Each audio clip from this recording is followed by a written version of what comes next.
नमस्कार, प्रभा साक्षी कर्तव्य पथ में आप सभी का स्वागत है। आज के कर्तव्य पथ में बात करेंगे कि भारत की G20 अध्यक्षता, जन्नत से देवभूमि तक G20 में भारत का एजेंडा।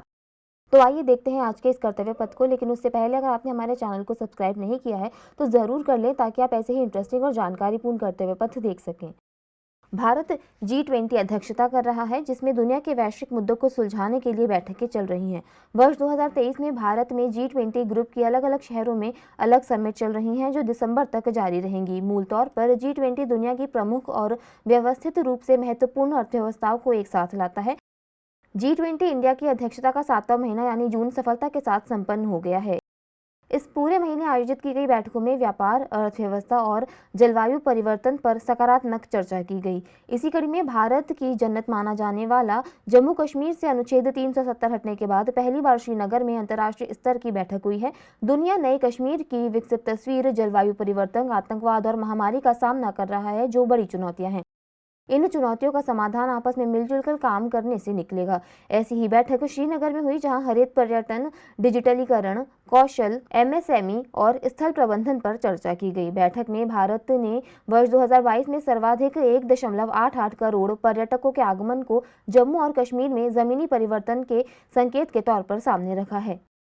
भ्रष्टाचार से निपटने और भगोड़े आर्थिक अपराधियों पर मंथन।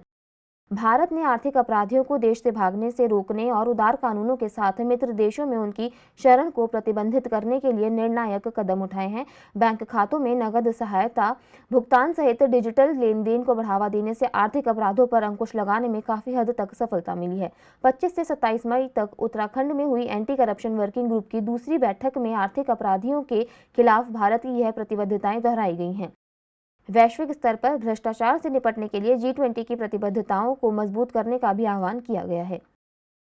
बैठक में सदस्य और आमंत्रित देशों के साथ साथ UN, OECD, एगमॉन्ट ग्रुप, इंटरपोल और IMF सहित 9 अंतर्राष्ट्रीय संगठनों के 90 प्रतिनिधि शामिल हुए। इस बैठक में भ्रष्टाचार से निपटने और पारस्परिक कानून सहायता के लिए संस्थागत ढांचे, भगोड़े आर्थिक अपराधियों, सूचना साझा करने के लिए सहयोग के औपचारिक और अनौपचारिक माध्यमों सहित कई पहलुओं पर विचार मंथन किया गया। इस बैठक में भ्रष्टाचार के खिलाफ लड़ाई को मजबूत करने के लिए कई पहलुओं पर चर्चा हुई। बैठक में भारत ने उन अनुभवों को भी साझा किया जिससे भ्रष्टाचार विरोधी प्रयासों ने महिलाओं के सशक्तिकरण में मदद की है। ECSWG की बैठक इस पर रही केंद्रित। मुंबई में 21 से 23 मई के दौरान पर्यावरण और जलवायु स्थिरता कार्य समूह की तीसरी बैठक हुई, जिसमें सर्वसम्मति से समूह में सामने आने वाले परिणामों को सुगम बनाने की प्रतिबद्धता व्यक्त की गई। बैठक में 155 प्रतिनिधियों ने भाग लिया। समूह की 3 प्राथमिकताओं में भूमि क्षरण को रोकना, चक्रीय अर्थव्यवस्था को बढ़ावा देना और नीली अर्थव्यवस्था को प्रोत्साहित करना शामिल है। 28 जुलाई 2023 को मंत्री स्तरीय बैठक होनी है। इससे पहले चेन्नई में 26 और 27 जुलाई को चौथी और अंतिम ECSWG की बैठक होगी। DRRWG यानी disaster risk reduction working group के रोडमैप पर हुई चर्चा। Disaster risk reduction working group यानी आपदा जोखिम न्यूनीकरण कार्य समूह की दूसरी बैठक मुंबई में 23 से 25 मई को हुई, जिसमें आगामी 3 वर्षों के लिए ग्रुप के रोडमैप पर चर्चा की गई। इस दौरान आपदा रोधी इंफ्रास्ट्रक्चर और आपदा जोखिम न्यूनीकरण इंफ्रास्ट्रक्चर वाली परियोजनाओं में निवेश को लेकर चर्चा हुई। आपदा को लेकर G20 देशों की अच्छी प्रथाओं को आदान प्रदान पर भी चर्चा की गई है। इस बैठक का मूल उद्देश्य नए अवसरों की पहचान कर वित्त पोषण तंत्रों की जांच करना है। आपदा जोखिम न्यूनीकरण कार्य समूह की तीसरी बैठक 24 से 26 जुलाई तक चेन्नई में होनी प्रस्तावित है। G20 की अध्यक्षता कर रहा भारत आर्थिक विकास और सतत विकास को बढ़ावा देने में विश्व व्यापार संगठन की महत्वपूर्ण भूमिका को समझता है।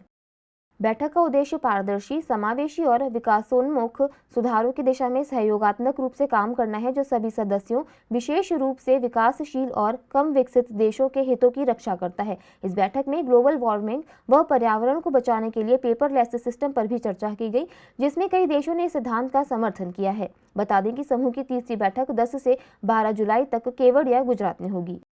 आज के लिए इतना ही। अगले कर्तव्य पथ में किसी और मुद्दे पर देंगे आपको विस्तृत जानकारी। तब तक के लिए जुड़े रहे प्रभा साक्षी के साथ। अगर आप भी लेना चाहते हैं देश दुनिया की तमाम जानकारी, तो आज ही सब्सक्राइब करें हमारे चैनल को। साथ ही नीचे दिए बेल आइकन को जरूर दबाएं, ताकि हर अपडेट आप तक पहुंच सके।